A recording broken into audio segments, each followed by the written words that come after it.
الرحمن الرحيم. السلام عليكم ورحمة الله تعالى وبركاته. اللهم صل وسلم على نبينا محمد وبارك فيه. بما أن وصلنا لشباب الرسول عليه الصلاة والسلام وزواجه والبعثة، ارتأيت أن نصف لكم الرسول عليه الصلاة والسلام من خلال كلام هند بن أبي هالة بن النباش بن زرارة ربيب رسول الله صلى الله عليه وسلم وابن السيدة خديجة وأم معبد. يقول لك هي خير من وصف رسول الله صلى الله عليه وسلم، لأنه وصفاته بدقة متناهية.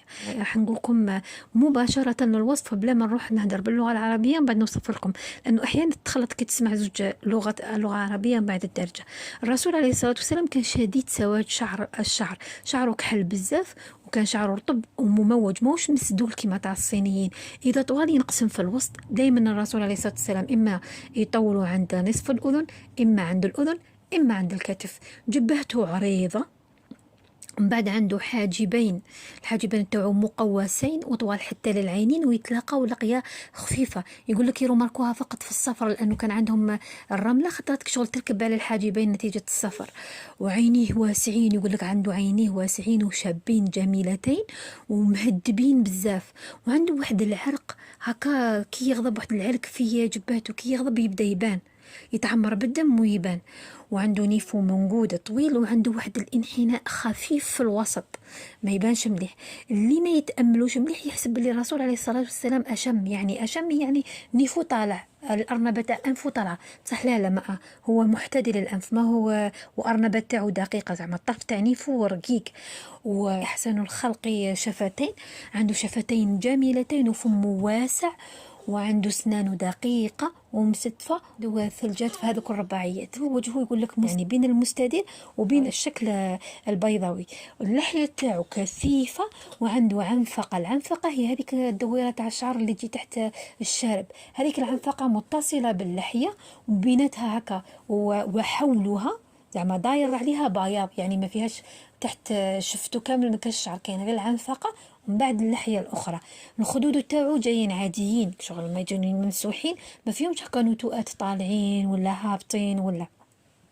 لونه زهري. وهند بن أبي هالة يقول عليه وجهه متلألئ كالقمر. هذا دليل على أنه وجهه ما كانش فيه المسامات، مسامته ما هيش واسعة، فوجهه كان رطب هكا وسمح. ولونه أبيض زهري، أبيض زهري أبيض فيه الحمورية. ولحيته كثيفة وطويلة، ورقبته ما هي طويلة ما هي قصيرة وعظيمة كما نقولوا، وقاع مش عارفة الوصف الدقيق على رقبته. يقول لك وكأنها فضة تتلألأ كالفضة، يعني صافية ما فيهاش الشعر. كتافه عراض ويقولوا فيهم شعر، وصدره فانيك واسع، ويديه طوال، وكفوفه واسعين، وصباحتيه خشان. هو بالأصل أبيض متجرد، أنور متجرد، يعني إذا انكشف جزء من جسمه بيض بزاف. يقولوا عليه عظيم الرأس عظيم الهامة، يعني رأسه كبير لكن متناسق مع بقية أعضاء جسمه، مع يديه مع طوله، لأنه في الأصل يقول لك مفاصله خشان، كتافه مرافقه ركابه، عنده رأس شغل متوازن مع بقية الأعضاء تاعو، أعضاء جسمه. وعنده رجلين خشان ومسطحين، كنت دفق عليهم من الفوق يهبط يجري، يعني ما مش مسطحين من تحت ماشي من الفوق.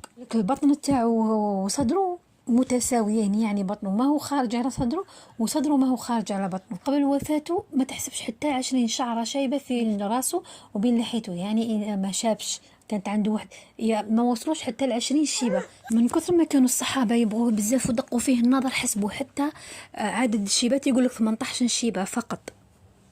وبالنسبة لطوله ما ربوه القد، يعني هو طويل على القصار، والطوال بزاف يجي معهم أقصر منهم، يعني يقولوا 180 أو 182 ولا يقول لك. لكن كي يمشي ما كاش اللي يمشي معه ما يجيش هو طويل عليه. في نفس الوقت كي يقعد في المجالس دائما كتافه هو اللي كامل مرفودين على بقية أصحابه وبقية الناس اللي يكونوا جالسين معه. خاتم النبوة عن الكتف الأيسر، جسمه ممتلئ وماهوش عضلاته مشدودة، ما نقولوا عليه رقيق ما نقولوا عليه سمين. أما بالنسبة لصفاته كيفاش كان يتصرف، يقول لك باللي إذا أشار يشير بالكف كله، ما يشيرش بصباعه فقط، وإذا تعجب يدور كفه.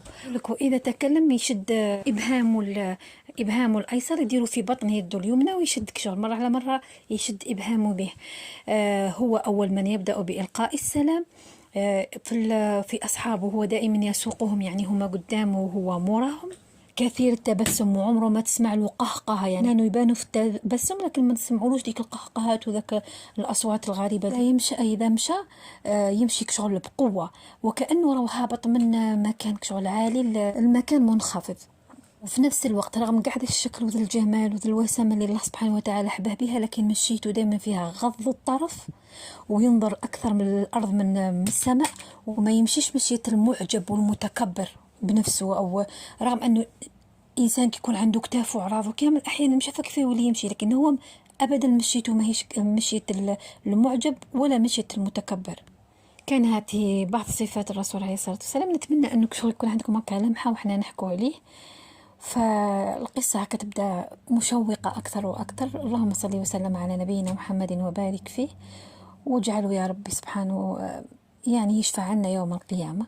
السلام عليكم ورحمة الله تعالى وبركاته.